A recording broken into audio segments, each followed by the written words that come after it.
Hello everyone, this is Lallie Napier and I am currently at the end of a beautiful pier in Wabasheen, Ontario, along the waterfront trail. It is gorgeous. The wind is blowing, so I'm sorry if you're hearing a bit of that.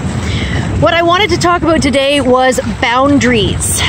Boundaries are extremely important, especially to those of us who have special needs when it comes to our mental health. Boundaries are things like, for example, my father. He has a very nasty habit of saying something that's just mean. It's not funny, it's mean. He tries to be funny, but it's just mean. So this time around, I took the opportunity to say, Dad, you're being a dick, and that's not okay. Now, one of my sisters, whom I also do not have any time for, because she and I have a heck of a history, my sister defended my father, saying that it wasn't necessary for me to be saying that he can be a dick sometimes. Well, guess what? Yes, it is necessary, because you can teach an old dog new tricks, but you have to be willing to train them. You have to be willing to work with them and be patient with them, just like training a puppy. It's the same thing. If my father doesn't know that these hurtful things are hurtful, then he's going to keep saying them. And this is a man who spent a half an hour on TV talking about kindness. And he's saying hurtful and insulting, very unkind things. And he only says them to us because we're his family.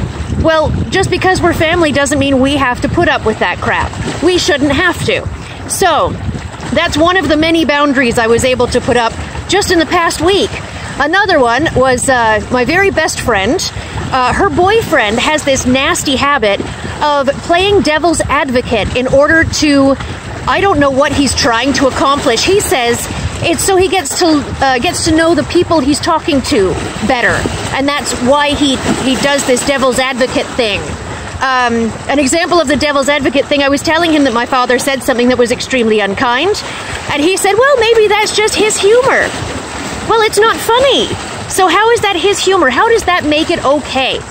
So I explained to him that every time he uses this devil's advocacy nonsense to try and get to know me better, what he's doing is actually driving a wedge between myself and my best friend, because she's not going to give him up, and I would never ask her to.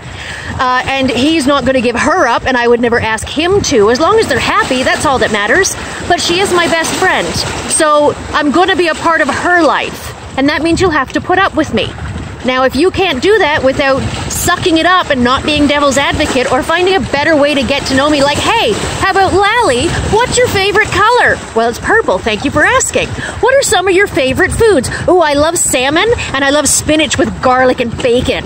These are some of my favorite things. This is how you get to know somebody, not by being a spastic jerk face and ticking me off.